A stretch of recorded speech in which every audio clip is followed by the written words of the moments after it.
ભાઈ પાણી પાણી ઓય ઓય ભાઈ મગનલાલ મહેસાણામાં જે આવ્યું છે તંકુસની એક્ઝેક્ટ સામે ત્યાં જમી લીધા છે. જમી અને અમારી મિલેનિયમ ટાઇલ્સ આવી ગઈ છે. જે જેટલા ઘર અમે બનાવ્યું છે બધા ઘરોમાં આ ટાઇલ્સો લાગે છે.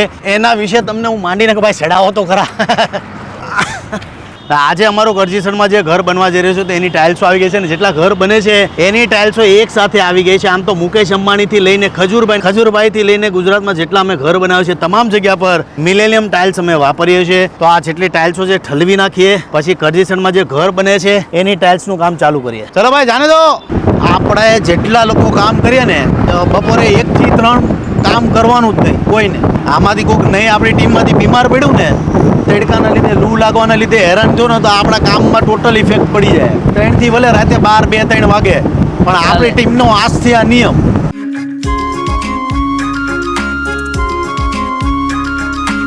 વાળના ડૂચા નીકળી ગયા. ગરમી બહુ છે, લૂ લાગે છે અને 44 ડિગ્રી છે અત્યારે. પણ વાતો કરતા કરતા એવા કામ આગળ કેવી રીતના વધારશું, ગરમીમાં કેવી રીતના કામ આગળ વધારવું એ બધી વાતો કરી. હવે અહીંયા અમારી એક જગ્યા છે, અમારા અશોકભાઈ છે ખમણવાળા, તો એમની ત્યાં બધી ટાઇલ્સો ઉતારીએ ને પછી જ્યાં જ્યાં ઘર બને છે ત્યાં ત્યાં આપણે ઘરમાં આપણે ટાઇલ્સ નાખશું. જ્યાં વસઈ આવી ગયું, વસઈ ગામ.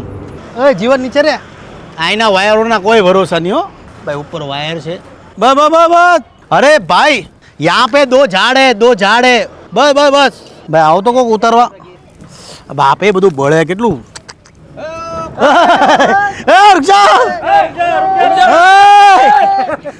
આરામથી જોજો. બસ નીચે ઉતારો ને ભાઈ. પહેલા તો કોક પાણી લાવો, પાણી બહુ તરસ લાગી ભાઈ. પાણી ઓય ટાયર ફૂટ્યું. ઓ માય ગોડ ભાઈ, એટલો ડેન્જર સાઉન્ડ આવ્યો ટાયર ફાટવાનો. આ જુઓ. अरे भाई આ લોખંડનો પાઇપ અંદર ઘૂસી જાત ને. અરે ખોટું કર્યું. હવે यहाँ से निकलना पड़ेगा ना ભાઈ. ગાડી હવે અહીંથી જ ખાલી કરવી પડશે. ટાયર ફાટી ગયું, બ્લાસ્ટિંગ થયું જોરદાર અને અહીંયા લોખંડનો પાઇપ હતો જેના લીધે કામ બગડી ગયું છે. હવે ટાઇલ્સો બધી અહીંયા જ ખાલી કરવી પડશે તો જ ગાડી હટશે કારણ કે ટાયર બ્લાસ્ટ થઈ ગયું છે. ભાઈ કોને ઓ માં આ દાદાને જો લોહી નીકળ્યા. અરે અવાજ એટલો ડેન્જર અવાજ આવ્યો ને એની કોઈથી હું ટેન્શનમાં આવી ગયો છું. આપણે ટાઇલ્સો અહીંયા જ ઉતારવી પડશે. હવે ગાડી એક ડગલું આગળ નહીં વધે. કોને વાગ્યું કોને પણ ઓ બીજા પકડી રાખો. તમે પહેલા નીચે ઉતરી જાઓ. ભાઈ રૂમાલ લાવો. ક્યાં વાગ્યું? બહુ ધ્યાન. હું એટલે કહું કે ભાઈ બહુ સાવચેતી રાખવાની. ટાઇલ્સ વાગે જ ગમે ત્યારે. ભાઈ નિલેશભાઈને વાગ્યું હાથમાં. જ્યારે ટાઇલ્સ ઉતારતા હો ને ત્યારે બહુ ટાઇલ્સનું ધ્યાન રાખવાનું કારણ કે ટાઇલ્સની અંદર જે 2 ટાઇલ્સ ભેગી હોય ચીપટી આવવાના કારણે લોહી નીકળે જ છે. અને આ અમારો ઓલવેઝ બનાવ બન્યો છે કે જ્યારે ટાઇલ્સો ઉતારતા હોય ને ત્યારે વાગ્યું જ છે બધાને. એ બરે ભાઈ આવી રીતના ટાઇલ્સ ઉપડે છે. આવજો ભાઈ. પકડો ને ભાઈ. એક કરવા કરતા 2 થઈ જાવ તોય વાંધો નહીં. આવો આરામથી પકડો. કેવું છે વાગ્યું કે બરાબર? દબાઈ નાખો. ખુલ્લું રાખવાનું કીધું. એ થરાદથી આવ્યા છે, પોતે કલાકાર છે. કોઈ અપેક્ષા કોઈ આશા વગર અહીંયા આવ્યા છે. આજે સેવા માટે આવ્યા ને મુહૂર્ત થઈ ગયું એમનું.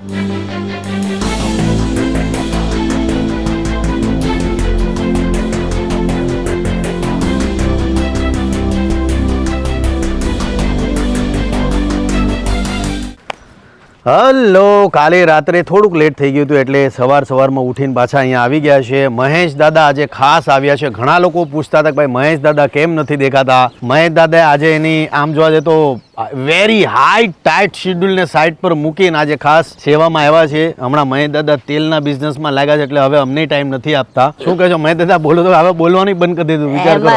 એવું કઈ નથી તેલના બિઝનેસમાં પણ આમાં બધે કામ અલગ ડિવાઈડ કરીએ તો પોગી વળીએ. મહેશ દાદા ઓહો અમારા લેબાજી ખાસ ડોંગરવાદી ખાસ અમારા લેબાજી આજે સેવામાં આવ્યા છે. અને આજે અમારું ટાઇલ્સનું કામ છે. આજે બિફોર અને આફ્ટર બધું એક સાથે બતાવશું તમને. તમને. આવી જાવ આ સાઈડ. દર વખતે અમે ગ્લોસી ટાઇલ્સ લગાવતા હતા, પણ આ વખતે મેટ ટાઇલ્સનો ઉપયોગ કર્યો છે. આ ટાઇલ્સ તમે જુઓ એકદમ મેટ સ્ટાઇલમાં છે ટાઇલ્સ. તો મહેશ દાદા શું કહેશો? ટાઇલ્સ નું સિલેક્શન બહુ જોરદાર છે આ વખતે. સારું ઘર બનાવ્યું છે. આમ તો થોડુંક આમ ટાઇલ્સ છે દાદા થોડીક લાઇટ છે, મેટમાં પાછી લાઇટ ટાઇલ્સ છે ને. આ છે બાથરૂમ, બંને ભાઈઓ માટે ખાસ. જેટલી જગ્યા હતી એટલી જ આપણે જગ્યા વાપરી છે. ઉપર પીઓપી નું કામ તમે જુઓ, કાલે પીઓપી નું કામ મોસ્ટલી થઈ ગયું. અમે ટાઇલ્સમાં બિઝી હતા એટલે ટાઇલ્સ નું કામ આખો દિવસ સવારથી લઈને રાતના નહીં તો 10 સાડા 10 સુધી અમે ટાઇલ્સ નું કામ કર્યું. આ પીઓપી નું કામ એ દરમિયાન અમારી જે પીઓપી ની ટીમ છે કરીને જતી રહી. બહાર આ જગ્યા છે, આ જગ્યા પર અમે ઓસરી બનાવીએ છીએ. ઉપર છત ટાઈપ રાખ્યું છે, થોડુંક ઓલી સાઈડ ધાબુ પણ રાખ્યું, આ સાઈડ ધાબુ પણ રાખ્યું છે. બીજું આ ભાઈ સેક્શન વિન્ડો માટે હવે આવી જાઓ તો લાગી જાઓ, કરી નાખો. સેક્શન વિન્ડોનું કામ ચાલુ થઈ ગયું છે. આ જગ્યા પર ટેરેસ છે, અડધું ટેરેસ છે અને અડધું અમે આ છજ્જા ટાઈપ રાખ્યું છે, જેથી કરીને થોડું કાઇન્ડ ઓફ ડિઝાઇન વાઇઝ લાગે. લાવો પાણી લો. આજ હમ બનાએંગે ટાઇલ્સ કી રેસીપી. કમર બહુ દુખે છે. ટાઇલ્સ ની રેસીપી આપણે આજે કરશું. પેલા ઓલા ખાપા પાડ નાખું, આમ પેલા પાણી નાખું ને. ટાઇલ્સમાં પેલા આજે ગોળ છે, ગોળને બધે એડજસ્ટ કરવો પડે. વધી નથી ને. अभी हम लोग डालेंगे थोड़ा ऐसा चीरा पाड़ने का. આવી રીતના કરો અને એમાં પછી પાછું માલ નાખી દો. નાખ દે શિવન નાખ. આવી રીતના પાછું નાખો એટલે અંદર માલ પ્રોપર ભરાય. ક્યાં બાત જોઈએ એમ ઘા ન કરવાનું દાદાજી તો ઘાત કરી દીધો એમ. મને એમ કે 4 હાથ જરી પકડી નહીં. અને એવા ચાલાક ને કે આમ બસ મારી આંગળી દબાવી ન જોઈએ એમ. દુનિયાની ભલે આંગળીઓ દબાઈ જાય ને લોહી નીકળી જાય. કાલ અમારા ઓલા ભૂદેવની આંગળી દબાઈ ગઈ લોહી નીકળી ગયા હતા. દાદા સમજી ગયા કે આડા આજે મારો વાર ન મળે. હું ઢોકળા કેમ કાપતો એવું લાગે. આ ટાઇલ્સ નું અત્યારે કામ કરું ને તો આ કામ કરવાનું આવે ને ત્યારે મને એમ લાગે હું ઢોકળા કાપું છું. પછી આમ આડા ઉભા મારે ને તો કાજુ કતરી ટાઈપ પણ લાગે. આ પકડજો, મૂકું છું ધીમે ધીમે. ધીમે થયો. બિટ્ટુ આ ખજૂરભાઈ જો મળવા જય માતાજી, જય શ્રી કૃષ્ણ. એકદમ મજામાં, શાંતિ. આજે વરસાદ પડે છે કે હું ગરમીમાં ધ્યાન રાખજો તમારું બધા. ચાલો જય. ગરમી ફરો છો ને ભાઈ. મહેનત કરીએ ભાઈ, લોકોનું કામ તો થાય ને. બે બિચારા પેલા તડકામાં બેહે, આપણો જીવ હાલે નહીં. જલ્દી થઈ જાય તો સારું. અંદર બેહો એટલી ઠંડક છે ને, બહુ મસ્ત મજા આવે. બપોરનો 1:30 વાગ્યો છે, જમી લઈએ. આખી ટીમ અહીંયા છે. ગરમી સખત છે અને હર એક વ્યક્તિને 2 હાથ જોડીને વિનંતી કરું છું, જેટલા ગુજરાતી છે તમામ ગુજરાતીઓને કહું છું કે ઉનાળો છે, તમારા ઘરની આજુબાજુમાં કે તમારા રોડની આજુબાજુમાં કે તમારા ખેતરની આજુબાજુમાં એક ઝાડ એટલીસ્ટ વાવો. અત્યારે જે દિવસે ને દિવસે ગરમી વધી રહી છે એનું મોટામાં મોટું કારણ એ છે કે આપણે ઝાડ કાપીએ છીએ ને એના લીધે વાતાવરણ બગડી રહ્યું છે. નેચરલ ગ્લોબલ વોર્મિંગ પર અસર થઈ રહી છે. એટલે પ્લીઝ જેટલા મારા ભાઈઓ છે તમામને વિનંતી કરું છું કે ભાઈ એક ઝાડ એટલીસ્ટ વાવજો. ભયંકર ગરમી છે અને ગરમીનું કારણ છે ઝાડ રોપો. ચાલ આમ જાવ દે, આમ એક કરીને જાવ દો. દહીં તિખારી છે ભાઈ, દહીં તિખારી પણ છે આજે. દહીં તિખારી આપણે કેમ લેવું? આપણે વાટકા તો છે નહીં, हमारे पास वाटका नहीं है, इसलिए हम दही तिखारी का लाओ भाई है हमारे पास वाटका. हाँ છે.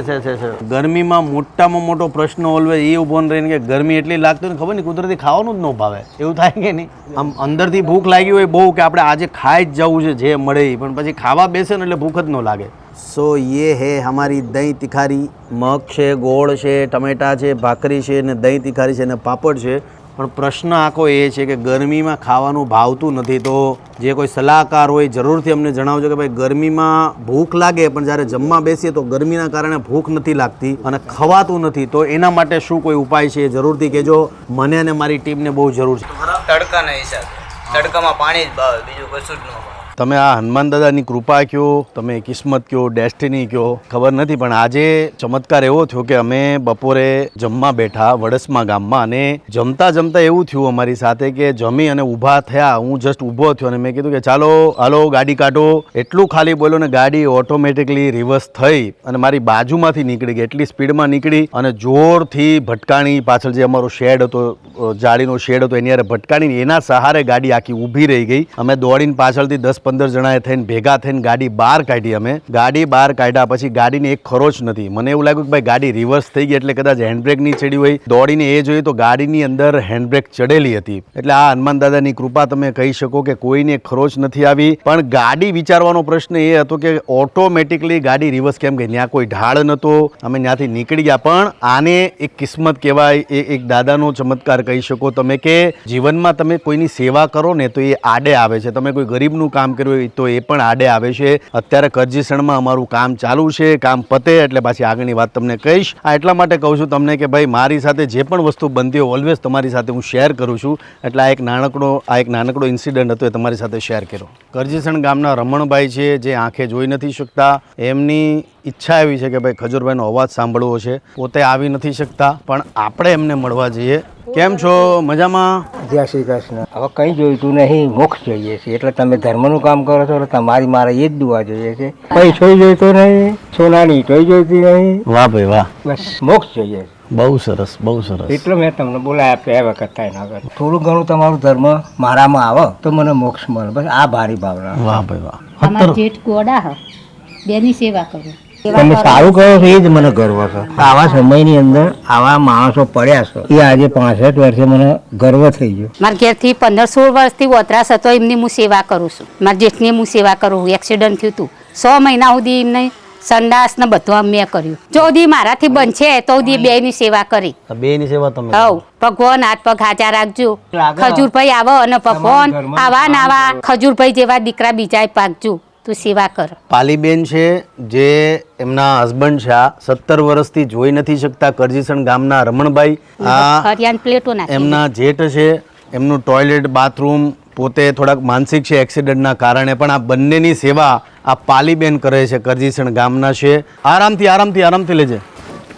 જોજે નીચેનો અડે નહીં. જોજે મૂકતો નહીં અત્યારની મૂકતો. હા તો ગોઠવતો જ જા. જોજે અડે નહીં.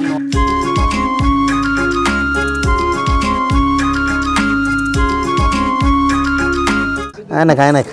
આજે આખો દિવસ ટાઇલ્સમાં જ વીયો ગયો. નીચે ફ્લોરિંગની ટાઇલ્સ કરીને હવે ધાબાની ટાઇલ્સ કરીએ છીએ. આજ માટે આટલું જ છે. મળીએ છીએ પાછા કાલે ફરી પાછા કામની શરૂઆત કરશું. ત્યાં સુધી જય માતાજી, જય શ્રી કૃષ્ણ. બધા પોતાનું ધ્યાન રાખજો અને ઉનાળાની અંદર એટલીસ્ટ એક ઝાડ જરૂર તમારા ઘરની આજુબાજુમાં રોપશો. જેટલા સ્કૂલના વિદ્યાર્થીઓ છે, જેટલા નાના બાળકો છે જે મારા કોમેડી વિડીયો જોવે છે એવા તમામ બાળકોને કહું છું કે તમારા ઘરની આજુબાજુમાં, તમારા ગામમાં, તમારી સ્કૂલમાં બધી જગ્યા પર એટલીસ્ટ એક ઝાડ જરૂરથી વાવજો. જય માતાજી, જય શ્રી કૃષ્ણ. કાલે ફરી પાછા મળશું પણ આજ માટે આટલું છે. જય માતાજી, જય શ્રી કૃષ્ણ.